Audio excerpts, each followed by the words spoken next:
No.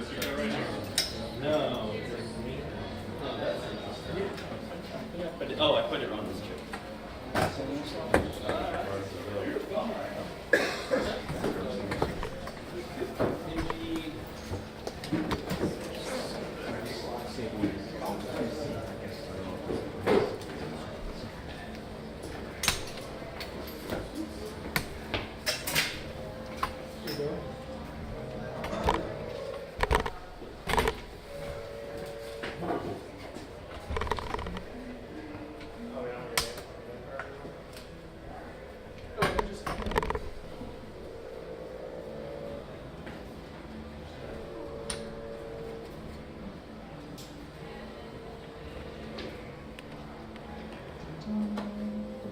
Uh-oh. Oh no. Fine. This is appropriate, right? It's video games. Yeah, we love video games. Is this it? Yeah. Oh, Unity, what a great engine. Releasing games in 2016 is always done in Unity, by the way. It's been in 2017.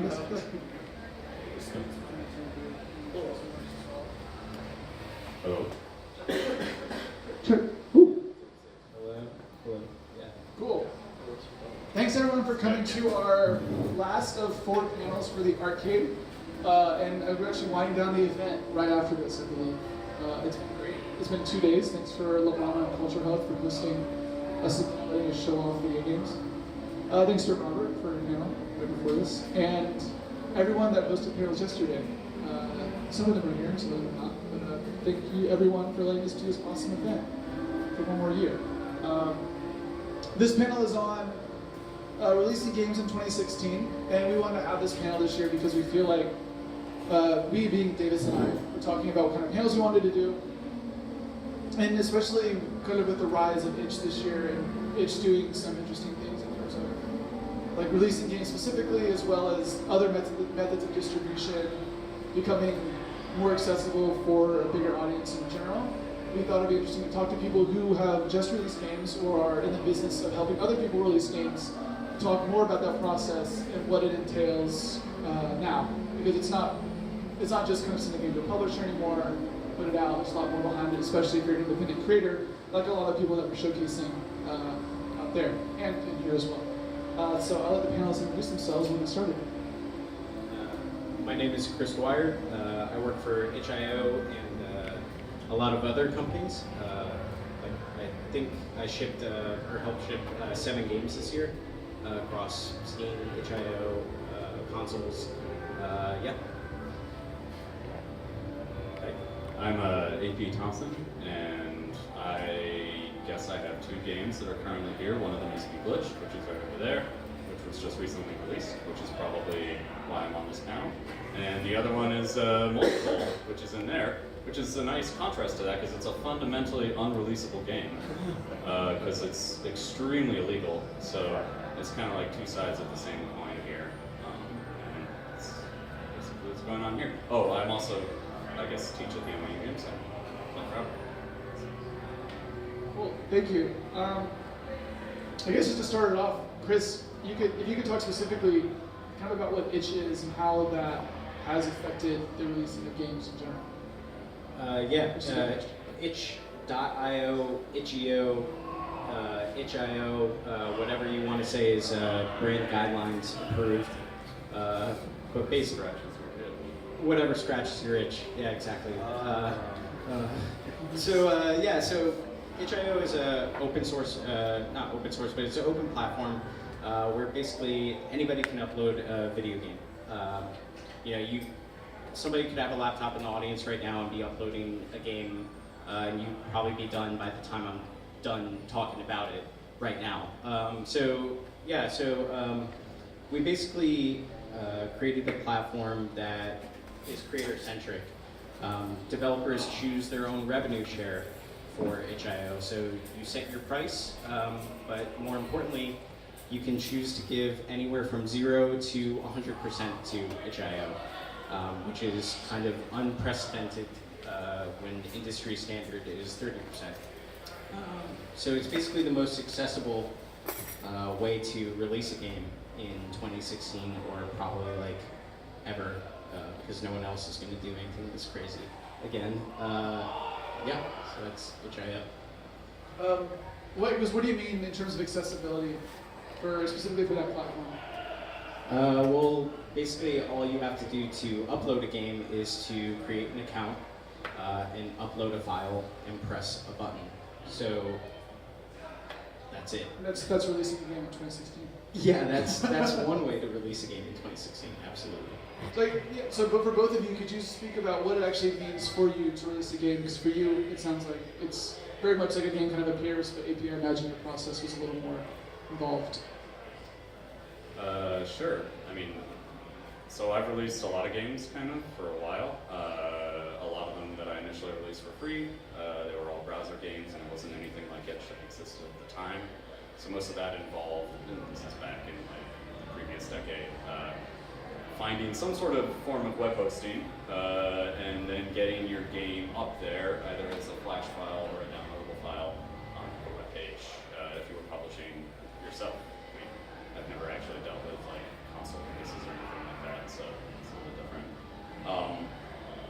But what it actually means to release a game now actually kind of depends, for me at least, on what you're trying to do with the game. So it's like, if you're trying to make money off of the game, like earn kind of some commercial success, it's an extremely different prospect than if you're releasing a game because you want to get it out there in front of as many people as humanly possible and because you really like it and don't care what it earns, kind of thing. So releasing a game for the purposes of money involves not just pushing the big red button that puts it on all the storefronts, though that is a very long and arduous process, especially considering that nowadays if you're releasing on PC, you kind of want to be on itch, Humble, Steam, which is like a multi-tiered process of getting your game out there.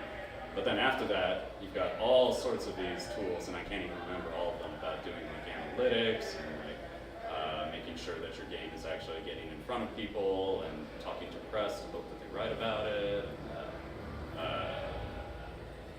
doing bug reports and responding to people, like getting YouTubers asking for lots and lots of keys for your game and trying to figure out if they're actually going to play it or going to resell all those keys on like some other website that does that. I guess G2A is the name of the website, so that's super common as well.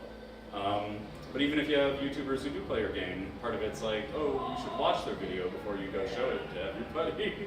Because maybe it's not, because you have to be careful. You don't always know what they're going to say. Not just about like your game, whether they like it or not, but also whether it's going to be like something you would like to endorse in terms of language or however they're talking about it. So there's a lot of things to consider from the development standpoint, and it's like almost like a second skill job position than developing the game is actually what I do with it after you put it out there. How much of that can you, as a developer or as someone who helps make games, how much can you kind of preempt that if you're helping someone in this process? Because I feel like if you are just releasing a game and then maybe you don't think you want to monetize it, but you get some amount of downloads, like, oh, I really want to start monetizing this. Is there any sort of guidance you can offer someone that's in that process of being like, oh, I want to get to YouTube, oh, I want to get to these other platforms, oh, I want to get more PR for my game, that kind of thing? Well, I guess the first thing is like to make a good game. That's just like the first like really badly worded step. But like there's a really good talk by Adam Saltzman, GDC talk, about deciding what to greenlight. And I think it's a pretty critical process for developers of greenlighting a project that is viable in this market, or that has some kind of like consciousness about it. So that's like the number one step to releasing the game, is making a game that like has a space, this space. So yeah, that's one. Sorry, so the question is about, you have someone creating a game and they're kind of trying to figure out if they should go down a route of monetization or what to do about it there, or like. Or I guess more just kind of having to preempt the fact that there are these other factors post-release if you're not just to release your game for free. How do you factor that into actual development time? I mean, kind of in a weird way. This is like a a place where certification processes for like consoles, and also Apple does a little bit of this, can actually be a boon, which is rare because most of the time you hear developers hate them and they just don't want to deal with having to like put their game through this process, that it goes through this testing by some arbitrary force that decides yay or nay whether it's like suitable for the platform or not. But the thing that I found is that it prevents the developer from deciding, hey, I can continue making changes to the development of this game all the way up until that exact moment where the clock hits 12 and the bell rings and it actually comes out. So as like someone who almost exclusively released iOS games for the past couple years, not having that 2-week window of, well, the game needed to be finished 2 weeks ago, and now it has to sit in line for 2 weeks, and then Apple will say yes or no, sometimes yes, sometimes no, and then like at the end of that, then maybe you can release. Those 2 weeks are, you can't do any development during that time, and that's actually a good thing because that's when you've got to be doing all of that other stuff for the most part. So I guess the advice that I would give in terms of like, if you're headed up to like a more commercial release, is if you are not forced to have that 2-week window where you're not allowed to make changes, maybe try to force that on yourself, like prior to release. So it would help a ton. It means you get to like focus on all this stuff that is kind of like a big blur and rush, like post-release or at release or all that kind of stuff, and deal with that without having to worry about it. At the same time, did this thing I just put in the game also make it unplayable? Chris, I want to go back to you and what you said about knowing that there's a space for your game inside of the marketplace. If you can just speak more to that idea. Well, so like I guess that's talking to like larger marketplaces like Steam or consoles, right? Like it's a very competitive marketplace, and if you want to, like if you have the idea that you want to monetize your game, right? Like you want to make money, you want to continue doing it. I think the first step to that is creating something not like purely from a marketing driven stance, but you need to think about it. So like where AP, like I definitely respect that. And I work with a lot of developers who are, you know, insert or towards the end of their development cycle and like, oh shit, like I gotta start doing marketing and PR and all this stuff. But like a different strategy to it is to start from the beginning and kind of think like, okay, well, I need to survive off of this game. What kind of game do I want to make that can also do that? So yeah, so it's kind of yeah. I lost the question somewhere, but yeah, it's just kind of like not thinking about it earlier is always kind of what I tell developers, is to kind of do that stuff as early as possible so that you have some kind of perspective on it. You know, like if that's your thing, right? Like so many people, like, you know, there's so many stories of the late night, you know, 9 to 5 indie who worked on it at night, you know, for 3 or 4 years in their off time, and they made a big success.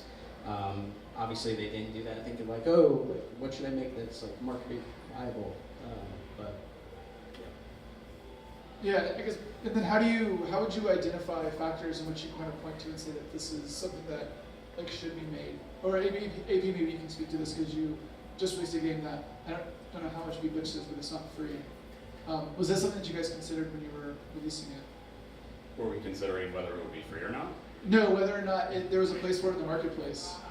Definitely. I mean, that was a huge part of like, so Beglitched was like in development for, I guess, 2 years, and definitely part of the first year was like, you know, figuring out what the game is, but another part of it is who wants this game, and that's I don't know, maybe a little bit like what you were just speaking about in terms of like, we actually used the Greenlight campaign for it, which was about 1.5 years before we ended up releasing, to kind of figure that out a little bit.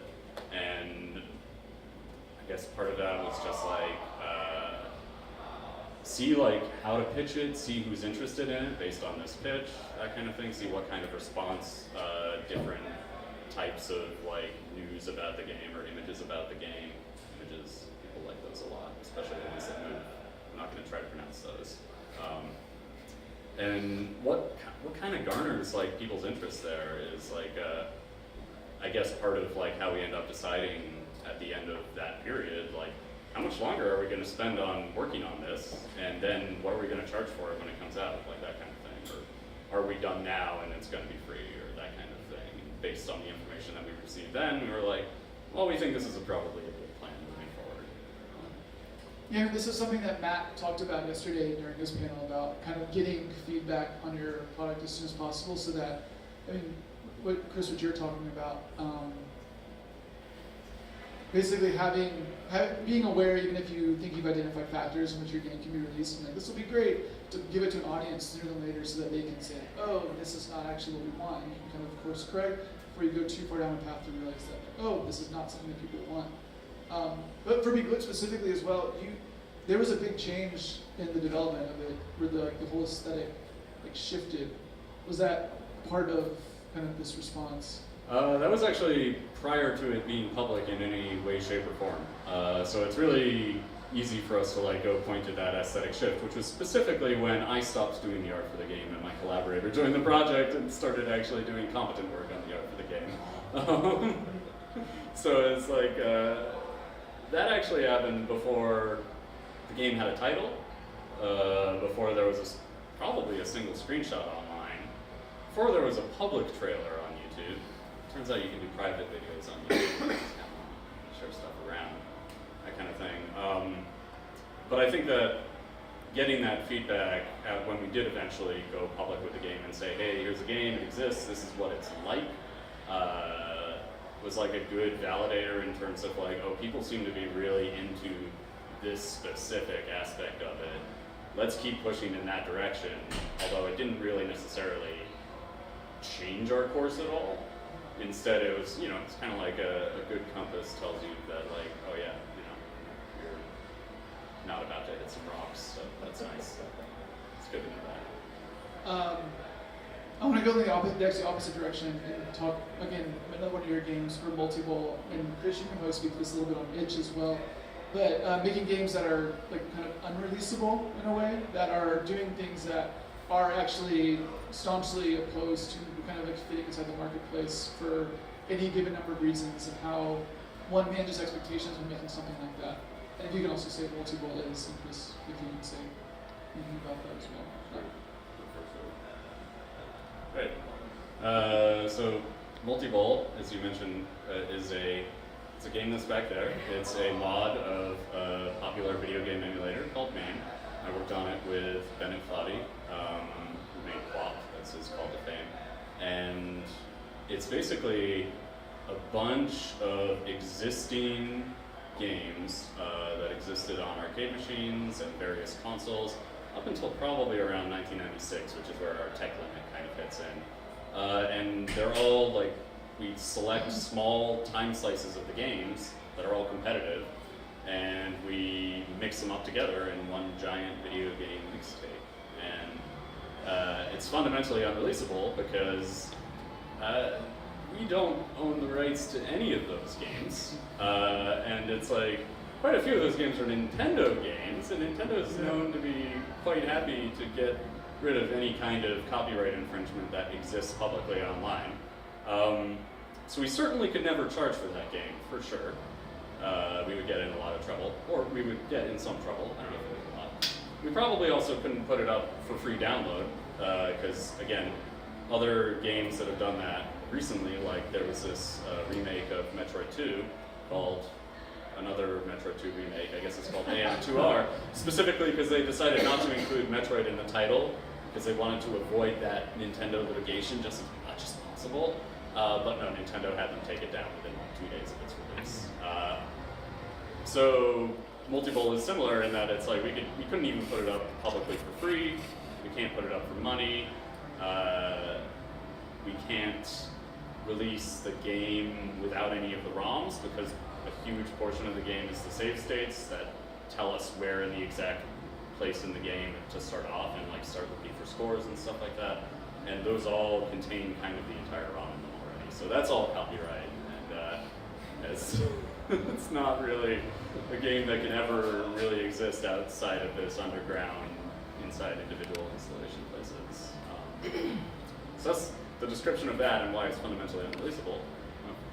What was the rest of the question you want? Are you a criminal? Am I a criminal? I think I'd probably, well, lawyers, some say yes. It's open to interpretation, I guess. Yeah, we brought it to, Bennett brought it to XOXO Fest in Portland, and there were 2 copyright lawyers there. One of whom said we were criminals, and the other of whom said we were not criminals, or that maybe that it was arguable that we're not criminals. Okay, so arguable at best. Yeah. That's good. That's pretty good. You know, like he's talking about, like we have a lot of stuff on itch.io that skirts the copyright laws and whatever. Like that's the best I can say. So we had a game called No Mario's Sky, which was made for I think it was a Ludum Dare or something, and yeah, it was a game jam, and you know, of course, Nintendo, as you said, is ever vigilant with their copyrights, so they were on top of it. But they modified the game to be no DMCA Sky instead, which was pretty awesome. But yeah, like we have a lot of stuff on itch.io that doesn't take money, that infringes copyrights. You know, technically, if you want to call it that. You know, we have fan fiction or whatever, and I think that's an awesome thing. There needs to be a place for that. There can't be like, you know, obviously there's companies like Nintendo that want to even control free things, but I think that I hope this isn't being broadcast or whatever, but like, you know, I think like it's pretty cool that itch.io allows that stuff, that there is a place for that, because like growing up, you know, I played a lot of, you know, when I was like really into Pokemon, the first thing I did when I like got America Online was like search Pokemon online to find like, you know, some weird thing, and I found a weird thing, and somebody had to have that. So to have like a more like a marketplace that allows that kind of stuff is really cool. Yeah, I mean, it's strange because there's not really a culture, not a really remix culture inside of video games. Very often, in terms of what releasing a game means, even if it's something that potentially infringes on copyright laws, it doesn't. It's often novel in some way. It's not necessarily pulling from some other game that it's taking that game kind of directly and ripping it. There's like a strong culture of like fan fiction and obviously music. There's a lot of people iterating on older ideas, but in video games it seems specifically siloed, where to kind of pull from any other game is seen as some, you know, major transgression that's not necessarily allowed. So that makes it difficult for people that are interested in making games based on other things. Yeah. Good summary. Yeah, and so what do you, for Multivol, what does release look like to you then? I guess for us, release looks like a little bit what you're seeing right here, which is that we get the game in an environment where people can play it. Because that's ultimately what we built something cool. It didn't take very long, and we want people to enjoy it where they can. We just kind of don't want to be sued, is our main thing, or go to jail. I don't want either of those, honestly. And so we try to like find situations in which we can still get the game out to people and have them play it and enjoy it, that kind of thing. It's like, I think it's interesting because prior to itch.io existing, a big source of games that had a lot of copyright infringement in them was Glorious Trainwrecks, which I guess probably still exists, maybe? Am I right? And part of their ethos was like, yeah, just, you know, remix culture, like take existing stuff that exists online, chop it up, like create new things, and also like it very de-emphasizing polish, as you might guess from the name Glorious Trainwrecks.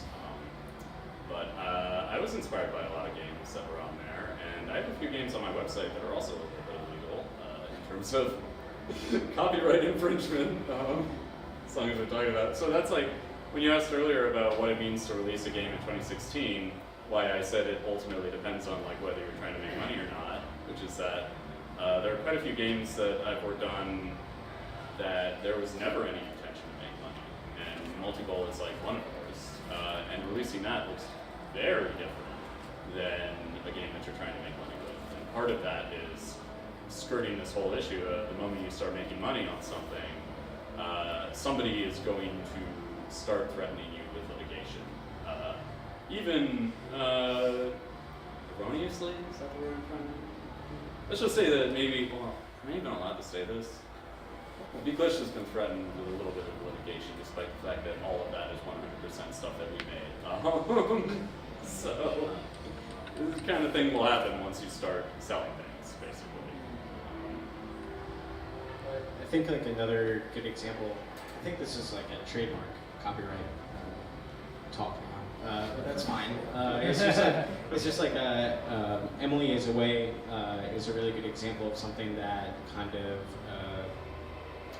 could be completely unreleasable, right? Like it's built in the framework of AOL Instant Messenger. It uses a lot of similar like sounds and graphics or whatever. And talking to the developer Kyle, he basically redid a lot of assets to be very, very similar to AOL Instant Messenger, but not suable similar. So that's an unreleasable game that was releasable, I guess. Yeah, I mean, do you think that people who do things like No Mario Sky or something like that should be able to make money because it is still kind of it is a unit of work even if they're using some sort of IP or something else? No, like I don't think somebody should make money off of like someone else's work, right? Like just in general, like if it's a character or something that doesn't really compute in my head, and that's why generally like we do like on itch.io we look and make sure, or well sometimes like we see things that are trademarked or copyrighted, and we might say, hey, like you can't charge for that or whatever. So you know, I don't. It's a very fine line, you know, because like if you look at something like multi-bowl, there's a lot of like cool things going on there, but obviously like you didn't get those games too, so how can you charge for it, blah blah blah. So it gets really weird. Cool. It's weird. Your time on fast. A little bit over. So we'll take a few questions from the audience now. Who has any? I know you released on Steam, Itch. Were there sort of different needs for the different audiences? Like, did you have to sort of provide sort of support for the Itch audience versus the Steam audience versus the other platforms you might be thinking about? It's an interesting question because secretly with all these online storefronts, all roads lead to Steam, in that every single one of these storefronts provides Steam keys, or gives you the option of providing Steam keys alongside a direct download of the game. It's, in terms of like, the game itself is fundamentally identical no matter where you buy it. Like, none of that is different across those. If we were more like, I don't know, if we were catering to a certain crowd, maybe we would take advantage of the fact that Steam is also a social network and say like, put achievements in there, or trading cards, or there's some other stuff that Steam lets you do. Workshop, those kinds of things. And it's like, I mean, we really didn't have the time, budget, or the motivation to do any of that, so we figured might as well just have parity across all three of these particular storefronts. The one, actually, although it is funny, one cute story is that Steam does have one difference from the others, which is that it connects you to the social network regardless of whether you're actually using it or not. So it does that little overlay where it's like, check out the Steam community, press Shift plus Tab or whatever when your game starts and you run it from Steam. The version of Unity we were using had a bug on OS X that caused that to just make the graphics go completely haywire. So yeah, we did have to cater to that community of not wanting their graphics to be haywire when the Steam overlay goes on top of it. But it was being glitched. yeah, it was being glitched. It was very appropriate. Other than that, I mean, it mostly seems like the audience on Steam is very large, so that's like where the majority of our sales are, and it's got a community hub, and it's like people have forums and talk about stuff, so a little bit of that involves like going and answering people's questions and like looking at their bug reports and stuff like that. And I guess there's not really necessarily as much of that there on the other storefronts because we also release on Humble where there's I think effectively no community tools maybe, and Itch where there are community tools to a certain extent, but I'm not sure we're using them right now. So if it was outside of Steam, then it was kind of on Twitter or by email for the most part in terms of like actually engaging with the community. I guess that's like to his point, like it's a challenging thing having a completely creator-controlled environment because there's no gates, there's no conversations that need to take place.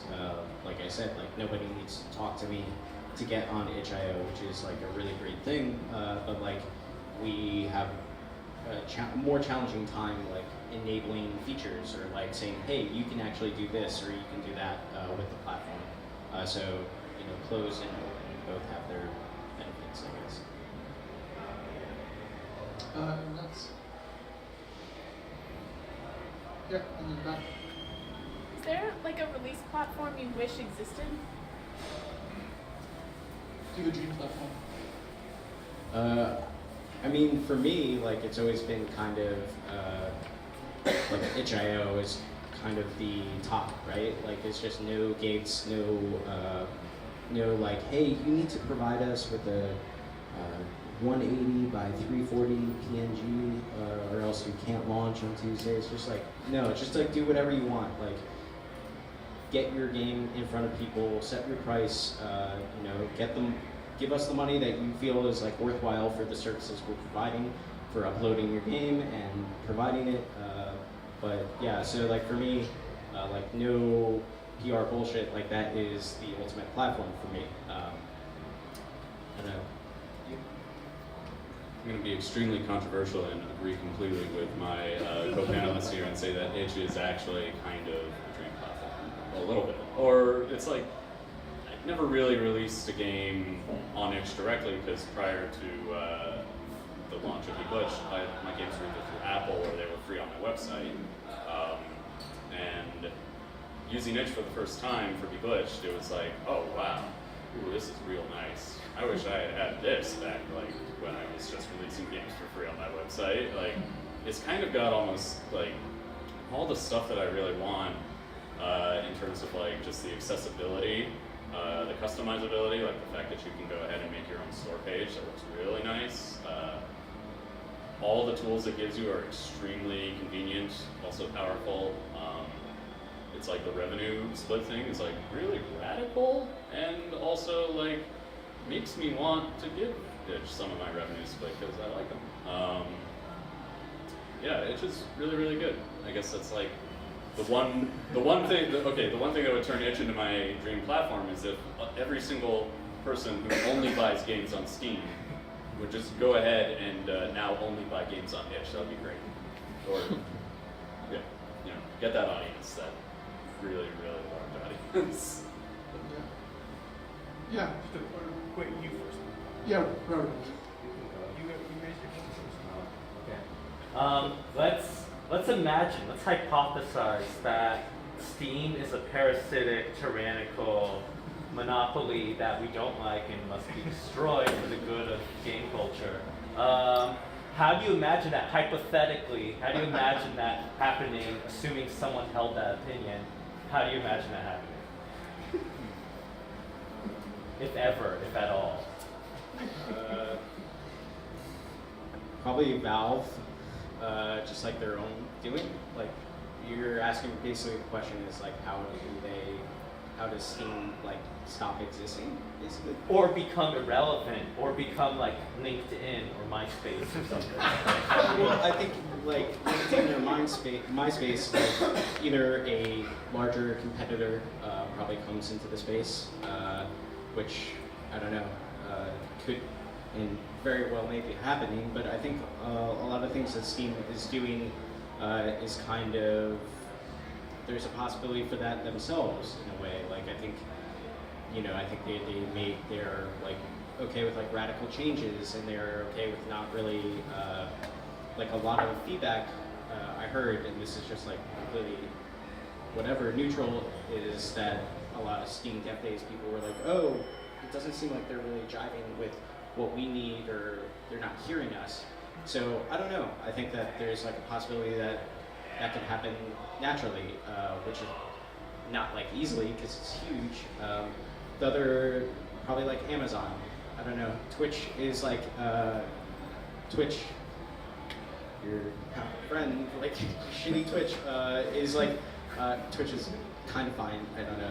It's complicated, but like Twitch is providing free games now. You can be Twitch's friend. It's okay. No. We're like acquaintances at this. But like Twitch has like a Twitch launcher now, where they're providing free games. If you have Amazon Prime, you get Twitch Prime, you get free games. I don't know. Amazon could do that. The other radical answer to that question maybe is that Steam's audience becomes irrelevant. So to give you a story about this, so Beglitched was the first game that I guess I released commercially that was not an iOS game. And so I was telling my mom about my plans for it. And for the most part, my mom only plays games on her iPad, or that kind of thing. And she was like, oh, you're not releasing it on iOS right away. Where are you releasing it? I'm like, oh, on this thing called Steam. She comes back to me like 3 days later, very grave, and she's like, you know, I asked around. Nobody's heard of this Steam thing. I think you're making a really bad decision here. So just have to consider the fact that it's like Steam's audience may seem huge when it comes to games, but compared to, say, the human population of people who play and buy games, it's actually probably a fairly small fraction. And yeah, I guess one way for Steam to no longer be this tyrannical, Hypothetical. this Hypothosaurus Rex or whatever. For that to happen is this kind of like if, you know, just all the people who are playing and buying games, not on Steam right now, started playing and buying games on some other service, but then I guess that would become the Hypothosaurus Rex. I do think it's on the developers as well to take it away from Steam, because that you're the one who's choosing to put your game on that platform, so you know you're going to take a hit in terms of audience. But if you know that if you're a developer that does have some sort of clout or some sort of following, and people will buy your games no matter where they are, to be the one that says, I'm not going to go to this platform that I don't support, I'm going to go somewhere else, and know that you're forgoing whatever awesome features that Steam has, like that you could potentially implement. And it's up to developers to be the people that bring the audiences to these other platforms. It's not just on people that are buying games, because if you can't buy it on Steam, they're not going to buy it on Steam.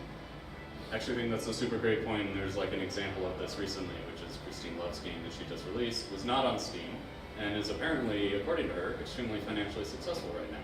So, if more developers end up following that trend of not releasing on Steam intentionally and then becoming financially successful, that's potentially a way for that. What was the Where platform? did she go first? Yeah. I think she was on the Humble Store / Humble Widget. To her own site. Yeah, just that stuff. Oh, and it. I guess we're ditching out. Is there any questions? I think there's something else. Yeah, in the back. I think they were first. You had your hand up for a second. Just a quick one. Do you guys pay attention, does Itch pay attention to Bandcamp at all? Do you see any potential parallels there? Or do you feel like you're too different in what you're selling? No, I think like Itch is commonly referred to as the Bandcamp of video games for a lot of parallel reasons. And I think Leaf, the creator of Itch.io, he made it with kind of that mindset. He made Itch because he wanted to release a game, and he needed somewhere to do that, and Steam wasn't going to do that. So created this thing that just kind of snowballed, but Bandcamp is definitely like an influencer on what we did. So, topics of focusing on your audience and having an idea of what your release plan is was brought up, and also making multi-bowl where there wasn't a release plan and you have creative freedom and you just do your own thing. So I guess my question is, I guess this is more the AP about, do you feel like you would be in a position where you have to choose between creative freedom and your vision for projects versus like your audience, or do you feel like that's a non-problem? You'd never be in that situation because you'd always be able to compromise, or you never have to worry about your audience that much or your creative vision that much? So I guess to repeat the question and also see if I got the question correct, is there ever kind of like this feeling of having to compromise between looking at what my audience wants for commercial purposes versus what I want to do creatively? And I guess do those ever clash and that kind of, is that sort of what you're going for? Yeah. Okay. Yes, that is definitely a concern sometimes, particularly before I had also another job that was paying me. So it's like prior to releasing Beglitched or working on Multiball or any of that, I did some iOS games, and the ones that were very creatively fulfilling for me, like Stellar Smooch, which is another game I worked on with the Beglitched co-creator Jenny Jousha, was like definitely a passion project for both of us. And at the end of it, we were kind of like, well, but we can't see the average iOS user ever paying money for this because it's super duper short and like really small, even if it's like cute and fun and people like it. So we ended up releasing it for free, and that was like a very conscious decision because we were like, we kind of made this because we like it and we want people to play it, so we're going to put it out for free so people will actually play it instead of complaining about the price and being a star. Versus another game that I worked on with Bennett Buddy, which was almost exclusively, this game is kind of interesting, and the main reason we're finishing it is because we think that it could potentially make money on iOS, which is like an infinite runner, it'll drag stairs as you jump up it. It's called Stair, I guess is the name of it, yeah. But it's something that I definitely consider nowadays while I'm like thinking about what my next projects are. Is like, is this a project that I'm thinking is going to make money, or should make money, or should I even have that in mind, or is this a project that's more about satisfying like what I actually want to do? Beglitched was actually a little bit of, it hit that sweet spot of, I really want to make this, and it could probably make money. So that's like a really good place to be. If you can find that place and you want to make money, that's like a good thing. But not every project is like that, for sure. I think we have one more question. Anybody has one? Cool. Well, that'll wrap it up. Thank you guys for coming to our panel.